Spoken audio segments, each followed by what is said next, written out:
Hello, I'm Sarah from Turn Back Time, and it's day 47. Day 47 of this challenge. And I've begun only now to realise that our body rules us and not the other way around. It not only rules us, it can also hold us hostage. In my hypnotherapy practice, I explain that our mind can hold us hostage by giving us psychological and physical symptoms until we understand what's happened in our past. As soon as we understand it, the ramifications it's had on our lives, it drops the symptoms and restores calm and balance. I call my hypnotherapy hostage negotiation meets couples counselling, because there has to be a lot of discussion to find the root cause. And it's like dealing with two entirely different people to reach a compromise. Now I'm beginning to understand that losing weight is a very similar process. One of us has the keys to dropping the pounds, and it isn't me. If I so much as deviate off the agreed plan, the weight loss stops. Like me, you might occasionally just not get it completely right. You might have a really busy day and forget to drink, and then you have to sit there at 9 o'clock at night chugging half a gallon or 2 litres of water.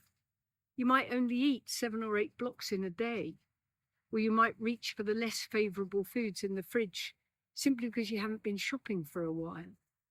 You might have just made a delicious batch of Snickers dates or chocolate pecan bites, and they're just sitting there, and you've had one, but you want another one.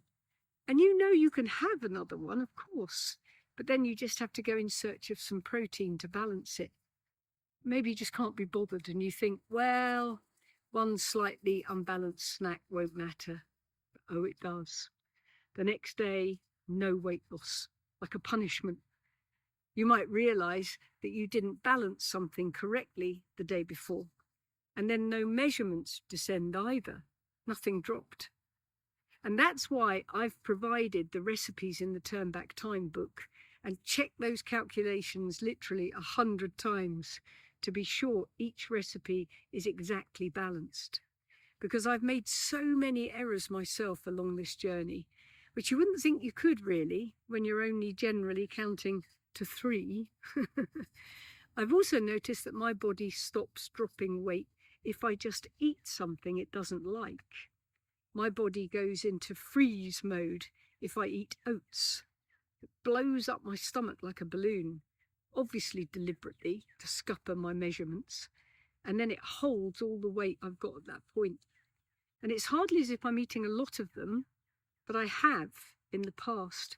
And I think just like my hypnotherapy clients, my body suddenly has a terrifying flashback to a time when I was eating grains almost every meal or snack. So it panics. The amount of oats you can have in a block is just 1/3 of a cup. It's not worth porridge. You'd only get a couple of teaspoons.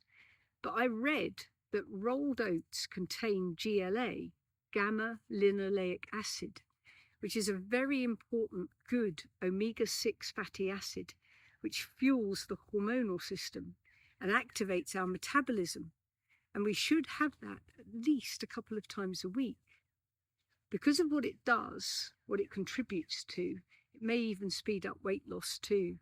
So I was taking that almost negligible amount of oats, steel cut rolled oats, and sprinkling it on yogurt with berries and nuts. Nope, this body does not like that. Every time I eat it, the weight loss stops. There's definite communication going on, like a battle of wills with your dog. If you have an intolerance to food, and I obviously certainly have one to wheat, try to cut it out for 6 months, and then try to bring it back. If nothing else, the strength of rebellion against it 6 months later will be obvious. Like if you had a really sugary chocolate bar right now, you wouldn't feel good at all, trust me. Try it if you want to. The effect is immediate and not pleasant. Not being able to eat the oats made me look for another food source of GLA, but it seems there isn't one. Only certain oil, like borage oil, blackcurrant oil, or evening primrose oil, hemp seeds and spirulina. Pumpkin seeds do have omega-6, but it's inactive. This is so complicated. Obviously, eating porridge for breakfast like our grandparents was healthy and supplied all the GLA we needed. But we've ruined it by stuffing ourselves full of grains for so long. Now the body won't even accept what it needs. I hate taking supplements. I don't trust them or what they come coated in. But cold-pressed borage oil, which I'd never heard of, looks to be the safest as there's no chemicals used to extract it. Just make sure the gel around it is only gelatine and only get the purest one GLA-wise.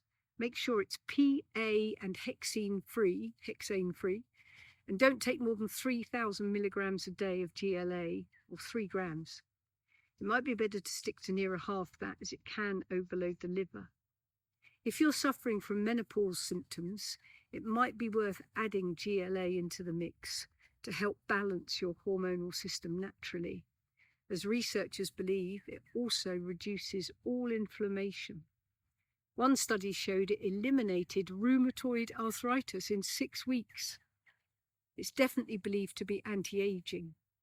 One note though, like turmeric, which we mentioned in a previous podcast, GLA is another substance which slows blood clotting. So if you're on blood thinners, be wary.